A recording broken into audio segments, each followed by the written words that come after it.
এসেছি 5 জন পুরুষ আর 5 জন মহিলাকে প্রকৃতির মাঝখানেতে, আর যে দল সব থেকে বেশি সময় ধরে থাকতে পারবে সে জিতে নেবে $5,00,000। আমি তোমাদের 3 দিন সময় এই দেব। ডলারগুলো সব আমাদের। তোমাদের জায়গা হলো ওই দিকে আর তোমাদের জায়গা হলো এই দিকে, আর তোমরা কোনো মতে নিজেদের সাইড চেঞ্জ করতে পারবে না, করলে ডিসকোয়ালিফাই হয়ে যাবে। যাও তোমরা প্রথম রাত্রের জন্য তৈরি হয়ে নাও। আমরা তৈরি। ভাগ্য তোমাদের সবাইকে সঙ্গ দিন। ছেলেরা নাকি মেয়েরা, দেখা যাক কে জেতে। ওরা আমাদের কিছুতেই হারাতে পারবে না, তারা 5 জন পুরুষ নয়। তোমাদের কি মনে হয় ওরা কি এটা করছে? সত্যি অদ্ভুত। আমার মনে হয় ওরা হাল ছেড়ে দেবে। আমরা সার্ভাইভ করতে যাচ্ছি না, আমরা আমাদের উন্নতি যতক্ষণ করব। না খিদে পাই ততক্ষণই ভালো। হ্যাঁ, আমরা ভালোই করব। আমরা স্ট্রবেরি পেয়েছি। কি? এখানে যেগুলো দেখতে পাচ্ছি সেগুলো আমাদের ফুড লিস্টে আছে। আমি চোখের সামনে শেল্টারটা দেখতে পাচ্ছি।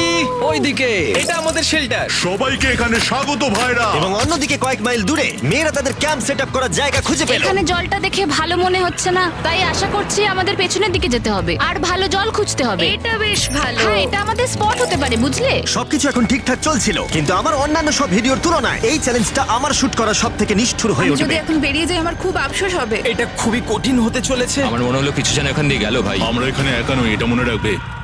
দেখা যাক আমাদের কাছে কি আছে। ফল, গ্রানোলা। সমস্ত মাংস তুমিই পেয়েছো। আমি প্রত্যেককে একটা করে জলের বোতল আর কিছু প্রয়োজনীয় জিনিসও দিয়েছিলাম। এ তো অনেক খাবার। দেখতে হবে যে এগুলো আমরা কতদিন চালাতে পারবো। টেনশন, তোমরা কি আমাকে শুনতে পাচ্ছ? হ্যাঁ, আমরা ভালোই শুনতে পাচ্ছি। হ্যাঁ, আমরা শুনতে পাচ্ছি। আমি শুধু তোমাদেরকে জানাতে চাই যে এই চ্যালেঞ্জটা কিভাবে এগোবে। চ্যালেঞ্জটাকে ইন্টারেস্টিং করতে যদি কোনো একজন এই চ্যালেঞ্জটাকে ছেড়ে দেয়, তবুও সে তার ভাগের অর্থ জিততেই পারে। শুধু এটাই দেখার যে কোন দলের খেলোয়াড় শেষ অবধি টিকে থাকতে পারে।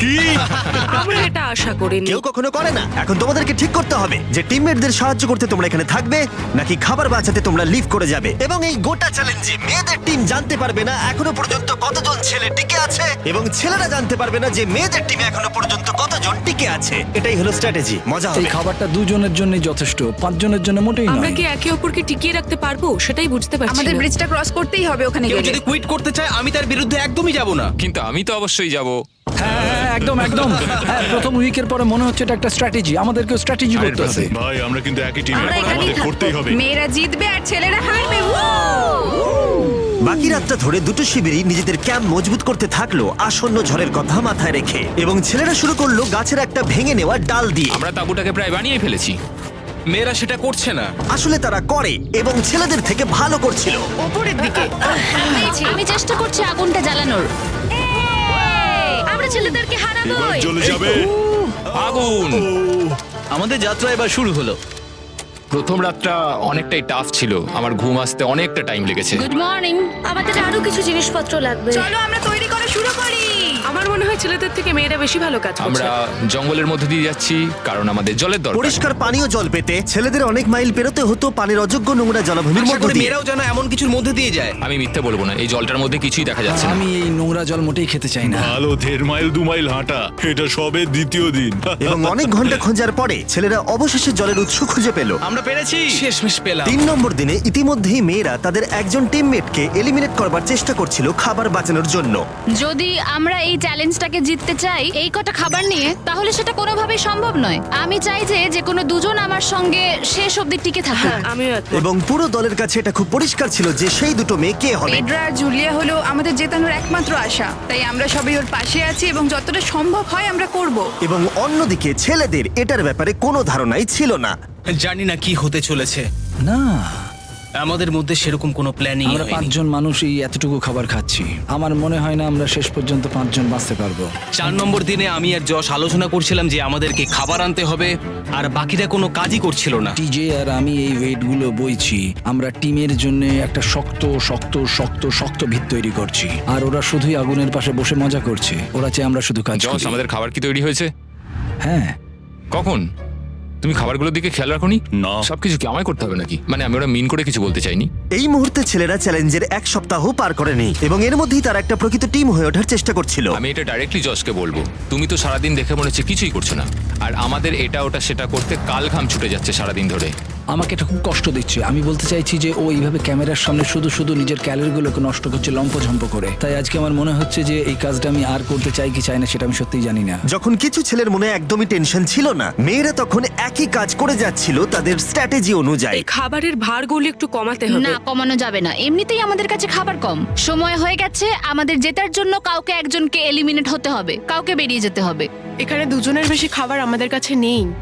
আমাদের টিম আলোচনা করেছে যে আমার এই খেলাটা ছেড়ে দেওয়া উচিত। আমি হ্যাঁ না বলছি এবং আমি এই গেমটা ছাড়তে চাই। ছেলেদেরকে কোনো কিছু না জানিয়ে আমরা তোমাকে চুপি চুপি এই বন থেকে সরিয়ে নেব। তাহলে এটা মনস্টার ট্রাকের সাহায্যেই করা যাক।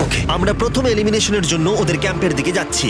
আমি টিমের স্ট্র্যাটেজির জন্য এই খেলাটা ছেড়ে দিচ্ছি। তার মানে দাঁড়ায় বাকি 4 জনের জন্য বেশি খাবার। চলো এখান থেকে বেরিয়ে যাওয়া যাক। তোমাদেরকে কিন্তু জিততেই হবে, ঠিক আছে? খুব ভালো খেলেছো যদি এখানে তুমি। মেয়েরা জিতে যায় তাহলে তুমি এখানে সব থেকে বেশি স্মার্ট হবে। তুমি প্রথম বেরোলে কিন্তু 1 লাখ পেতেই পারো। অনেকেই আমাকে বলেছে যাতে এই খেলাটা আমি ছেড়ে দিই। হ্যানা নিজেকে ভাগ্যবতী মনে করতেই পারে, কারণ পরের 2 দিন ধরে প্রচন্ড ঝড় বৃষ্টিতে দুটো টিমই তাদের ক্যাম্পের ভিতরে থাকতে বাধ্য হয়েছিল এবং খাবার খাওয়া ছাড়া আর কোনো কাজ করতে পারেনি। আমরা বেশি দিন আর এইটুকু খাবার নিয়ে চলতে পারবো না। তাই 10 নম্বর দিনে আমি একটা টুইস্ট দেব ভাবলাম। এটা 10 নম্বর দিন, আর তোমরা যদি আমার একটা ভিডিও দেখে থাকো তাহলে জানো এরপরে কি হতে চলেছে।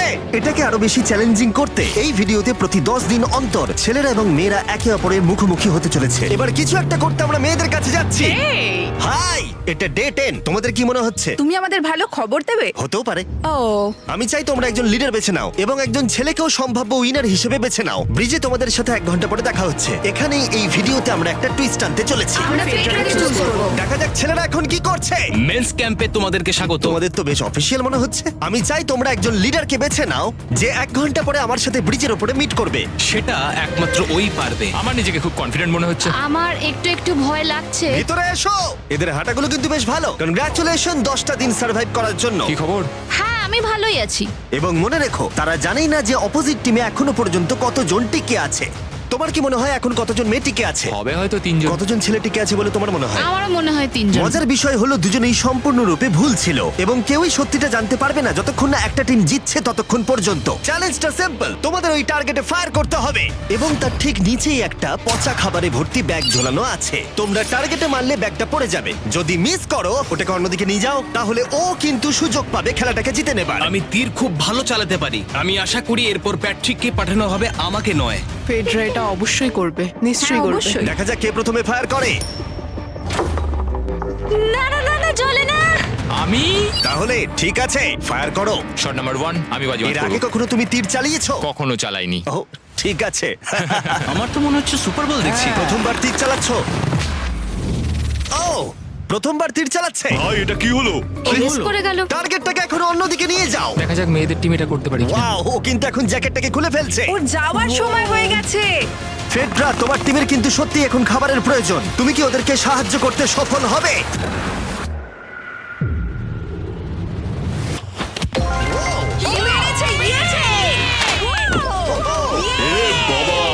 ভাই দেখে মনে হলো হাঙ্গার গেমের পার্ট দেখছি। ঠিক আছে, তুমি এটা নিতেই পারো। সবাইকে চিয়ার্স। চিয়ার্স। এবার তাহলে ছেলেদেরকে দেখাও। তোমায় অনেক কিছু খেতে হবে এবং তাড়াতাড়ি। আমি লক্ষ্য করেছি তোমরা এটা বলছিলে। হ্যাঁ তো, দাঁড়াও দাঁড়াও, কি? বৃষ্টিটা হওয়ার পর আমাদের খাবারের দিকে লক্ষ্য করতে হয়েছিল। খাবারগুলো প্রায় নষ্ট হয়ে গিয়েছিল। খাবার আমাদের কাছে এমনিও অনেক কম আছে, বেশিক্ষণ চলবে না এই খাবারগুলো। তাই আমি ভাবলাম যে আমার চলে যাওয়া তুমি উচিত। ভাবছো এক্ষুনি বেরিয়ে যাবে? হ্যাঁ। যেটা ভালো মনে হবে। তুমি চাইলে এখান থেকে বেরিয়ে যেতেই পারো। হ্যাঁ, এক্ষুনি। তাই ফেস্টিভ্যাল নিয়ে আর হাক করে ও এখান থেকে বেরিয়ে টাটা গেল। সবাইকে। বাইরে দেখা হবে। মেয়েদের টিমে তাহলে এখন 3 জন মাত্র বাকি রইলো, যখন ছেলেদের টিমে 5 জনই ছিল। আমরা আশা করি এই চ্যালেঞ্জটা আমরা ওর জন্য জিতবো আর হ্যানার জন্য। অনেক খাবার থাকায় এবং একজন কমে যাওয়ায় মেয়েদের মনোবল ক্রমশই বাড়ছিল। আমার সত্যিই মন মেজাজ খুব ভালোই আছে। আমরা অনেক চেষ্টাও করে যাচ্ছি আর এই খাবারটা আমাদের অনেক দরকারও ছিল। Cheers guys. ভালো খেতে। যাই হোক, এই চ্যালেঞ্জের গতিমুখ ঘুরে গেল যখন টিজে এখানে এলো। আমাদের মধ্যে কেউই এই আর্চারি কম্পিটিশনটা খেলতে পারেনি। সবাই ভেবেছে যেটা আমিই পারবো। জানি না এবার কি হবে। যা হবার হবে। যখন আমি সুযোগ পেয়েছিলাম তখনই আমার এগোনো উচিত ছিল। আমি যখন চেয়ারে বসেছিলাম তখনই আমি তীর ধনুক দেখতে পেয়েছিলাম। আমি ভেবেছিলাম যেটা আমি করতে পারবো। পরবর্তী চ্যালেঞ্জ আমার হবে। মেয়েরা পরের কয়েকদিন অনেক খাবার থাকাটাকে উদযাপন করছিল, কিন্তু দুর্ভাগ্যবশত ছেলেরা তখনও মাছ ধরে যাচ্ছিল। চলো দেখি কি উঠলো। না না ও এই মুহূর্তে তাদের খাবার ক্রমশই কমে আসছিল, তাই ছেলেরা আস্তে আস্তে হতাশ হতে শুরু করে দিয়েছিল। ভাই ক্যাম, আমি কিন্তু তোমাকে পেয়ে এখানে খুব খুশি। আমি জানি আমি খুব অলস প্রকৃতির মানুষ, কিন্তু আমি এইসব ব্যাপারে আমি মাথা ঘামাতে চাই না। ক্যামেরনের মানসিক চাপ বাড়তে শুরু করে দিয়েছিল এবং সামি তার উৎসাহকে বাড়াবার চেষ্টা করছিল। 13 নম্বর দিনের সকালে সে তার সিদ্ধান্ত নিয়ে ফেলেছিল। আমার একদমই ঘুম হচ্ছে না। আমার আস্তে আস্তে শরীরটা খারাপ হয়ে যাচ্ছে। আমি তোমার জন্য খুব প্রাউড ফিল করি ভাই। ধন্যবাদ ভাই, তুমি খুব ভালো করে খেলবে। ক্যাম্পকে হারানো একটা সত্যি বড় ধাক্কা ছিল আমাদের। আজকের দিনটা সত্যি খুব খারাপ যাচ্ছে। কিন্তু শুধুমাত্র ছেলেরাই ক্ষতির মুখে পড়েনি।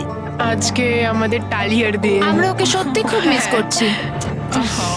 মেয়েদের টিমে কম খেলোয়াড় থাকার কারণে তারা স্ট্র্যাটেজি ইউজ করছিল, অন্যদিকে ছেলেরা প্রতিকূলতার সাথে লড়াই করে যাচ্ছিল। আমি একদম হেরে গেছি। আমি এখানে আসতে পেরে খুশি। এটা সত্যি খুব কঠিন। আমি জাস্ট একটু ভেঙে পড়েছি। তোমার মনে হয় যে তুমি পরের চ্যালেঞ্জটা জিতবে? ও না, এটা ভাবলেই আমার খুব কষ্ট লাগছে Alright, bro. ভাই। দেখা হবে। হ্যাঁ, একদম। তাই তাদের শেল্টারকে আপগ্রেড করতে সাহায্য করবার পরে ছেলেরা ঘুমাতে গেল এবং সকালবেলা রেডিও কল করলো। ছেলেরা, কি খবর? আমি ওয়াকিতে একটা মেসেজ পেলাম। আমি তোমায় কিছু কথা বলতে চাই জিমি। আমি এখানের মধ্যে কোনো মাচো ম্যান নই, কিন্তু এটাও বলতে পারি যে এটা কঠিন নয়। ঠিক আছে সবাই, চলো তাকে চ্যালেঞ্জ থেকে বার করি আমরা। চলো। ক্যাম্প থেকে বিদায় নেবার সময় সামি সকলের উদ্দেশ্যে একটা পার্টিং গিফট দিল। তুমি টি শার্টটা চাও? আমি টি শার্টটা নেবো, ওর পোশাকটাও ও দিয়ে দিল। প্যান্টটাও দাও। তোমরা তো ওর থেকে সবকিছুই নিয়ে নিলে। এই মানুষটা এবার কি যেতে পারবে? তুমি এখন যেতে ও পারো। এখন আগের মতোই শেরপা, তার মানে হলো অফিসিয়ালি এলিমিনেটেড। কল ওকে এখান থেকে নিয়ে যাও। তাহলে তোমরা এখন 3 জন। ট্রেনটা কি কন্টিনিউ হবে? দুদিন পরে কি সংখ্যাটা 1 হয়ে যাবে? একদমই না। চ্যালেঞ্জের 2 সপ্তাহের মধ্যেই অর্ধেক প্লেয়ার লিভ করে গেছে, আর সময় যত এগোচ্ছিল পরিস্থিতি ততই খারাপ হচ্ছিল। আমি ট্রাকটাকে দেখলাম যেটাকে তুলছিল। আমার প্রথমেই খুব হিংসা হলো। আমি জানি না শেষ পর্যন্ত থাকতে পারবো জশ কিনা। কুইট করবে বলে প্রায় সিদ্ধান্ত নিয়েই ফেলেছিল, কিন্তু ঝড় আসার সাথে সাথে পরিস্থিতি আরো অনেকটা খারাপ হয়ে গেল। ও ও ও বৃষ্টি শুরু হয়ে গেল। শান্তিতে ঘুমানোর জন্য মেয়েদের ক্যাম্প অনেকটাই উপযুক্ত ছিল, কিন্তু অন্যদিকে ছেলেদের ক্যাম্পটা এই বৃষ্টিকে আটকাবার জন্য একেবারেই উপযুক্ত ছিল না। আমি এইভাবে সবকিছু শেষ করতে চাইনি। এই মুষলধারে বৃষ্টি অনবরত প্রায় 2 দিন ধরে চলল। আমার রেনকোটটা পুরো ভিজে জবজব করছে, আমার পেটটা পুরো ভিজে গেছে এবং আমার প্যান্ট পুরো একেবারে ভিজে গেছে। আমার মনে হচ্ছে আমার কুইট করা দরকার। এখানে বৃষ্টি একটু আগেই থামলো, আর ফেডরা আমাদের সবার জন্য কিছু ব্রেকফাস্ট তৈরি করছে। আমি বিফ স্টু বানিয়েছি, ভালো খেতে। আমার মনে হয় ছেলেরাও খাবার এনজয় আমার করছে। মনে হয় একদম নয়। ব্যাড নিউজ, আমার হাতে আমার শত্রু কামড়েছে, পয়জন আইভি। এটা সারা শরীরে ছড়িয়ে পড়েছে এবং এটা খুবই পেইনফুল। আমার মনে হচ্ছে আমার বোধহয় এখানে সময় শেষ হয়ে এসছে। আমরা ছেলেদের থেকে অনেক ভালো স্পটে আছি, হ্যাঁ, হতে পারে। আর আমি তোমাকে বলছি যে আমরা এই খেলাটা জিতবই। এই বন্ধুরা, কথা বলতে চাই। যে জিনিসগুলো আমি করতে চেয়েছিলাম সেগুলো কিছু কিছু সময় আমি করেছি, কিন্তু এখন মনে হয় এটা বেরিয়ে যাওয়ার সময়। আমার মনে হয় যে তোমার কুইট করে দেওয়াই উচিত। আমি তাহলে একটু বেশি খেতে পারবো। হেই, আমি যশ, আমি মেন্স ক্যাম্প থেকে বলছি। আমার মনে হয় আমার বেরিয়ে যাওয়ার সময় এসছে। এবং সবার আশঙ্কা সত্যি করে যশ বেরিয়ে গেল। যশ, তুমি ভেতরে ঢুকে চলো পড়ো। কার্ল, আমাদের বেরিয়ে পড়া দরকার। আমার এটাই মনে হচ্ছে, সত্যি কথা বলতে আমার নিজেদেরকে আরো স্ট্রং মনে হচ্ছে। আমাদের কাছে টিকে থাকার